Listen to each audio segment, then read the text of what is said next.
ఈమె ఎవరు మన కవిత ఎన్ని కార్లు ఎంత పెట్రోల్ వేస్ట్ పార్టీ మీటింగ్కి ఇట్లా ఇప్పుడు బహిరంగ సభ పెట్టినా మోడీ బహిరంగ సభలు పెడుతున్నాడు కదా చాలా చోట్ల పెట్టినా జనాన్ని తరలించాల్సిందేగా. జనమేం కాలినడకని రావట్లేదు కదా, బస్సులో లారీలో లేదా ఏదో ఒకటి వేసుకొని వస్తుంది. ఇప్పుడు లారీలో వాడు ఎక్కుతాడు, బస్సులో అరేంజ్ చేయాలి లేదా ఇతర చిన్న వెహికల్స్ కూడా వేసుకొని వస్తున్నారు. సో ఆ ఖర్చు తగ్గించటం అనేది వాళ్ళు సీరియస్గా అనుకుంటే ఆ పని చేయవచ్చు. కానీ వాళ్ళు ఖర్చు తగ్గిస్తారు సరే, జనం మీద ఇప్పుడు ₹3 భారం పడింది కదా పెట్రోల్కి డీజిల్కి, అట్లే గ్యాస్ మీద కూడా వేశారు. ఇప్పటికే ఈ విమానాల్లో వాడే ఇంధనం మీద ఎక్కువ ధర ఉంది. ఇప్పుడు మళ్ళీ మొన్న మోడీ అన్నాడు ఎవరు విదేశాలకు వెళ్ళొద్దని చెప్పాడు. ఇప్పుడు ఆ ఇంధనం ధరలు కూడా పెంచాడు, అంటే విమానం టికెట్లు మరింత పెరిగిపోతాయి. అన్ని విధాలుగా ఇది మనకు ధరలు పెంచుతుంది. పెట్రోల్ డీజిల్ మీద ధరలు పెంచడం అంటే కూరగాయల దగ్గర నుంచి అన్ని వస్తువుల ధరలు పెరిగిపోతాయి. బస్ పాస్లో ధరలు పెరుగుతాయి, బస్ టికెట్ల ధరలు పెరుగుతాయి, అన్నీ పెరుగుతాయి అన్నమాట. ఈ పెట్రోల్ డీజిల్ అనేటువంటిది అంత కీలకమైనటువంటి విషయం. సో ఇప్పుడు అది పెంచారు. ఎందుకు పెంచాల్సిన అవసరం ఏమొచ్చింది అంటే యుద్ధం. అమెరికా వాడు ఇరాన్ మీద యుద్ధం చేశాడు, అట్లే ఇజ్రాయెల్ వాడు కూడా దాడులు చేశాడు. ఇరాన్ ప్రతిదాడులు చేసింది. ఇరాన్ ప్రతిదాడులు చేసినప్పుడు ఇజ్రాయెల్ మీద నష్టం జరిగింది. అయితే ఎంతమంది చనిపోయారు అనేది స్పష్టంగా ఇజ్రాయెల్లో వివరాలు లేవు. కానీ ఇక్కడ మాత్రము అమెరికా ఇజ్రాయెల్ కలిసి చేసినటువంటి దాడుల వల్ల ఇరాన్ సుప్రీం లీడర్ కుటుంబంతో సహా, మనవడు మనవరాళ్ళు భార్య అందరితో సహా చనిపోయారు. వాళ్ళకి తెలుసు కూడా బాంబులు పడే అవకాశం ఉందని తెలుసు. ఆయన అధ్యక్ష భవనం నుంచి వాళ్ళు ఏమీ వెళ్ళలేదు, సరే చనిపోయారు. అట్లే పిల్లలు 182 మంది పిల్లలు చదువుతున్నటువంటి ఆడపిల్లలు చదువుతున్నటువంటి స్కూల్ మీద బాంబులు వేశారు, అక్కడ పిల్లలు చనిపోయారు. అట్లే చాలా చోట్ల డిఫెన్స్ అంటే రక్షణ శాఖకు సంబంధించినటువంటి స్థలాల మీద కేంద్రాల మీద కాకుండా సాధారణ ప్రజల మీద కూడా బాంబులు వేశారు. వాళ్ళు కూడా ఇరాన్లో చాలామంది చనిపోయారు. ఇక్కడ ఇరాన్ ఇప్పుడు ఏం చేస్తుంది, ఈ తనకు జరిగినటువంటి నష్టాన్ని ఈ హర్ముజ్ నుంచి వచ్చే నౌకల మీద ట్యాక్స్ వేయడం ద్వారా రికవరీ చేసుకోవాలనుకుంటున్నాం. మరి ఇరాన్ రికవరీ చేసుకోవాలి అని అనుకోవటం కరెక్టే. ఇరాన్లో పెట్రోల్ రేట్ ఎంత, డీజిల్ రేట్ ఎంత? ఇరాన్లో పెట్రోలు చాలామందికి ఈ టూరిస్టు వెళ్తుంటే అడిగితే ఫ్రీగా పోస్తారు, అంత విచిత్రంగా ఉంటుంది. 14 లీటర్ల ట్యాంక్ నింపడానికి $50 తీసుకుంటారు, అంటే ₹50. మన దగ్గర ఎంత, 100 దాటిపోయింది 1 లీటర్.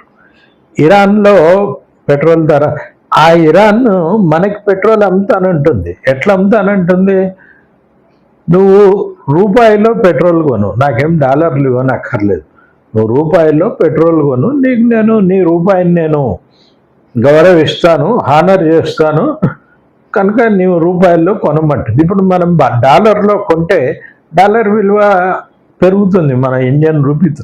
ఇప్పుడు ఈ రోజుకు $96 వచ్చేసింది. అంటే మనం ప్రతి డాలర్కు డాలర్ విలువ పెరిగినప్పుడల్లా పెట్రోల్ ధర మరింత పెరిగిపోతుంది. సో ఇది ఒక విషవలయం లాంటిది, దాంట్లో మనం ఇరుక్కొని పోయి ఉన్నాం. కొన్ని ఈ యుద్ధం వల్ల ఎవరికైనా లాభం జరిగిందా అంటే ఒక్కరికే లాభం జరిగింది. అవేంటి, అమెరికా, ఇజ్రాయెల్ లేదా ప్రపంచంలో ఉన్న ఇతర దేశాల్లో ఉన్నటువంటి ఆయుధాల కంపెనీల యజమానులు, వాళ్ళకు మాత్రం లాభం జరిగింది. ఎందుకంటే వాళ్ళ ఆయుధాలన్నీ కూడా ఉపయోగించారు, మళ్ళీ కొత్త ఆయుధాలు కోసం ఆర్డర్స్ పెట్టుకున్నారు. మొన్న ట్రంప్ వెళ్ళాడు చైనాకి, నిన్ననే ఆ పర్యటన ముగిసి ఆయన వెళ్ళిపోయాడు. చైనా చాలా స్పష్టమైనటువంటి హెచ్చరికలు చేసింది, నువ్వు నీ ఆర్థిక వ్యవస్థ చాలా మునిగిపోయేటువంటి దశలో ఉంది అని చెప్పింది. చైనాలో ఏదో సాధిద్దామని వెళ్ళాడు, చైనా ఏం చెప్పిందంటే నువ్వు ఈ తైవాన్ విషయంలో జోక్యం చేసుకోవద్దు అని కూడా ఒక హెచ్చరిక చేసింది. ట్రంప్ తైవాన్తో ఒక అగ్రిమెంట్ చేసుకున్నారు, ఆయుధాల దిగుమతికి సంబంధించిన అగ్రిమెంట్. ఎంత అన్యాయం ఇది! వాడు ఇక్కడ అంటే ప్రపంచంలో ఎక్కడైనా ఉద్రిక్తతలు ఉంటే ఆయుధాలు అమ్ముడు పోతాయి. ఆయుధాలను ఎవరు తయారు చేస్తున్నారు? అమెరికా తయారు చేస్తుంది, ఇజ్రాయెల్ తయారు చేస్తుంది, లేదా వివిధ దేశాల్లో ఉండేటువంటి ఆయుధ కంపెనీలు చిన్న చిన్న స్పేర్ పార్ట్స్ దగ్గర నుంచి తయారు చేసి వాళ్ళకి పంపిస్తుంటాయి. మన దేశంలో కూడా కొన్ని ప్రైవేట్ కంపెనీలు ఈ స్పేర్ పార్ట్స్ ఆయుధాలకు సంబంధించినవి పంపిస్తుంటాయి. ఆ ఆర్డర్లు తెచ్చుకోవడానికి ప్రధానమంత్రి స్వయంగా ప్రయత్నిస్తున్నాడు అని మనకు వార్తలు వస్తున్నాయి. అంటే ఆయుధ కంపెనీల తరఫున ప్రధానులు, ఒక దేశ ప్రెసిడెంట్ పనిచేయటం అనేటువంటిది మనకు చాలా స్పష్టంగా కనపడుతుంది. మనం అనుకుంటాము ముస్లింలంతా ఒకటిగా ఉంటారు అని. ఇప్పుడు ఇరాన్ మీద ఇజ్రాయెల్ యుద్ధం చేస్తున్నప్పుడు ఏ ముస్లిం కంట్రీ ఇరాన్కు మద్దతుగా రాలే. అంటే సౌదీ అరేబియా కానీ, యునైటెడ్ అరబ్ ఎమిరేట్స్ కానీ, కువైత్ కానీ, ఇరాక్ కానీ ఇవేవి ఇరాన్కు మద్దతుగా రాలే. పాకిస్తాన్ మధ్యవర్తిత్వం చేసింది తప్ప మద్దతు ఇవ్వలే. మద్దతు ఎవరన్నా ఇచ్చారు అంటే ఇది రష్యా, చైనాలు మద్దతు ఇచ్చే, అది కూడా టెక్నాలజీ పరంగా ఇచ్చినటువంటి మద్దతు అనేది మనకు అర్థమవుతుంది. ఇక్కడ మతం కూడా పనిచేయట్లేదు, కేవలం ఆయుధాలు అమ్మకాలు. ఇటీవల 2 రోజుల క్రితము ఈయన ఇజ్రాయెల్ నెతన్యాహు సౌదీ అరేబియాను విజిట్ చేశాడు. దేనికోసం విజిట్ చేసి ఉంటాడు? వాళ్ళకు ఆయుధాలు కావాలి, లేకపోతే ఇంకేదో ట్రేడ్, ఇవన్నీ. ఇప్పుడు ఒకవైపున ఇరాన్ మీద బాంబులు వేస్తున్నాడు, ఇంకో వైపున మరో ముస్లిం దేశమైనటువంటి సౌదీ అరేబియాకు విజిట్ చేసి ఆడ మర్యాదలు సత్కారాలు పొందుతున్నాడు. ఇవన్నీ మనకి ఏం తెలియజేస్తున్నాయంటే ట్రంప్ తర్వాత నెతన్యాహు వీళ్ళంతా కూడా ఈ ఆయుధ కంపెనీలకు ఏజెంట్లుగా పనిచేస్తున్నారు. అదే ఆరోపణ మన ప్రధానం మీద కూడా అదే ఆరోపణ కొన్ని సందర్భాల్లో మనకు వ్యక్తమవుతుంది. వీటన్నింటి ఫలితంగా మనకు పెట్రోల్ ధరలు పెరుగుతాయి. ఎందుకంటే ఎప్పుడైతే యుద్ధం జరుగుతుంది అక్కడ ఎక్స్ప్లోరేషన్ కూడా తగ్గిపోతుంది కదా. ఇక్కడ కూడా ఎక్స్ప్లోరేషన్ కొన్ని చోట్ల అమెరికా ఉత్పత్తి చేసేటువంటి ఈ పెట్రోలు, డీజిల్, క్రూడ్ ఉత్పత్తి చేసేటువంటి చోట ఇరాన్ వాళ్ళు బాంబులు వేస్తారు కదా. వీడు వెళ్ళి వాళ్ళ దేశం మీద వేస్తుంటే వాడు ఎవరికి అమెరికాకు సహాయం చేస్తుందో ఆ దేశాల్లోని అమెరికన్ కంపెనీల మీద, అమెరికన్ సైనిక పటాలం మీద ఆయన ఇరాన్ వాళ్ళు బాంబులు వేశారు. తర్వాత ఇప్పుడు హర్మోజ్ జలసంధిలో ఎక్స్ట్రా పన్నులు మాకు కట్టాలి అని చెప్పేసి ఇరాన్ అడుగుతుంది. వీడికి అదేదో వీడి జాగీర్ అన్నట్టుగా ట్రంప్ అక్కడికి వెళ్ళి ఈ జలసంధిని ఓపెన్ చేయాలి, ఫ్రీగా చేయాలి అంటాడు. మనం కూడా మన ప్రధానమంత్రి కూడా అదే కోరుతున్నాడు. ఓకే, ఫ్రీగా చేయాలి అంటే అర్థం ఏంటి? నేను ఫ్రీగా వాళ్ళు చేస్తారు, నువ్వు వెళ్ళి బాంబులు వేస్తావు. అంతకుముందు యుద్ధం కాకముందు ఈ స్థితి లేదు కదా. ఆ జలసంధిలోకి అందరూ వెళ్తున్నాయి, అన్ని దేశాల నౌకలు వెళ్తున్నాయి, ఆయిల్ తీసుకొని వస్తున్నాయి, గ్యాస్ తీసుకొని వస్తున్నాయి, ఇవన్నీ జరుగుతున్నదే. యుద్ధం వల్ల కదా వాళ్ళు అక్కడ హర్మోజ్ జలసంధిలో స్ట్రైట్లో ఈ రవాణాను ఆపేసింది. అది ఒకవైపునేమో ఫ్రీగా ఉండాలి అంటారు, మరొక వైపునేమో వాళ్ళ మీద బాంబు దాడులు చేస్తారు. ఇందులో మనము ఒక న్యూట్రల్ స్టాండ్ అని మనం చెప్తున్నామంటే భారతదేశము అది అమెరికాకు అనుకూలమైనటువంటి స్టాండ్. ఈ అమెరికాకి అనుకూలమైనటువంటి స్టాండ్ మనకు చాలా నష్టదాయకంగా ఉంది. ఎందుకంటే ఇరాన్ నుంచి తక్కువ ధరలో మనం క్రూడ్ తెచ్చుకునే అవకాశం ఉంది, పైగా మన రూపాయల్లో తెచ్చుకునే అవకాశం.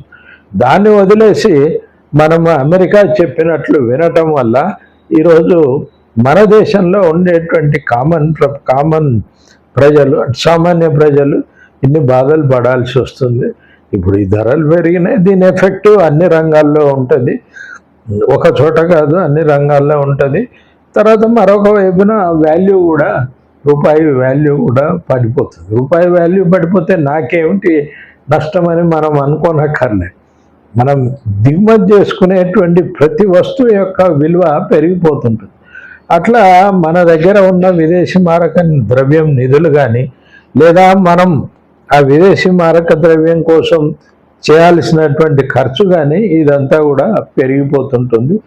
వీటన్నిటి వల్ల సాధారణమైనటువంటి ప్రజల మీద చాలా భారం పడుతుంది. ఈ పెరుగుదల అనేటువంటిది ట్రంప్ యొక్క ఒక విధంగా చూస్తే ఇది ఆకతాయి చర్య, మరొక విధంగా చూస్తే ఇది ఆయుధాల కంపెనీలకు లాభం చేసేటువంటి చర్య. ఆయుధాల కంపెనీలకు లాభం చేయడానికి భారతదేశ ప్రజల్ని ఆయుధాల కంపెనీలకు ముందు కాకులను కొట్టి గద్దలకు వేసినట్టు మన ప్రభుత్వం ఆయుధాల కంపెనీల ముందు మనం భారతదేశంలోని ప్రజానీకాన్ని పడవేసినట్లుగా మనకు అర్థమవుతుంది. ఇంకోటి సార్, చాలా రాష్ట్రాల్లో వేయకూడదని నిర్ణయించుకోవాలి తప్ప చేస్తే జిఎస్టీ వేయకూడదు, జిఎస్టీలోకి తీసుకురావాలంటే జిఎస్టీలోకి తీసుకొచ్చిన పన్ను పడుతుంది కదా. అది కేవలం ఏదో మభ్యపుచ్చడానికి చెప్పేటువంటి మాట. అది కేంద్రం నుంచి ఆ బాధ్యతను తప్పించడానికి చెప్పేటువంటి, అంటే రాష్ట్రాలే ఎక్కువ పనులు వేస్తున్నాయి, జిఎస్టీ కనుక లోకి తీసుకొస్తే రాష్ట్రాలకు పన్ను వేసే అవకాశం ఉండదు, అది కేంద్రానికి అవకాశం ఉంటుంది కనుక ధరలు పెరగవు, పెట్రోల్ డీజిల్, ఇదొక భ్రమ. అప్పుడు కూడా కేంద్ర ప్రభుత్వం పెంచుతుంది. ఇప్పుడు ఆయిల్ కంపెనీలు ఎవరి ఆధీనంలో ఉన్నాయండి? రాష్ట్ర ప్రభుత్వాల ఆధీనంలో ఉన్నాయా, కేంద్ర ప్రభుత్వ ఆధీనంలో ఉన్నాయి? చమురు కంపెనీలన్నీ పెద్ద పెద్ద చమురు కంపెనీలు ఉన్నాయి, ప్రైవేట్ కంపెనీలు అక్కడక్కడ ఉండదు. కానీ పెద్ద చమురు కంపెనీలన్నీ కేంద్ర ప్రభుత్వం ఆధీనంలోనే ఉన్నాయి కదా. కేంద్రం నిర్ణయిస్తే అదేదో మేలు జరుగుతుంది అని అనుకోవడానికి వీల్లేదు. అక్కడ కూడా ఇదే తరహా పెంపుదల ఉంటుంది.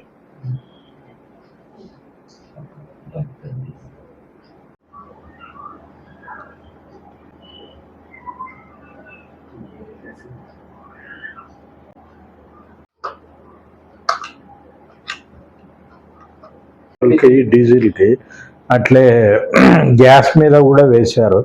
ఇప్పటికే ఈ విమానాల్లో వాడే ఇంధనం మీద ఎక్కువ ధర ఉంది. ఇప్పుడు మళ్ళీ మొన్న మోడీ అన్నాడు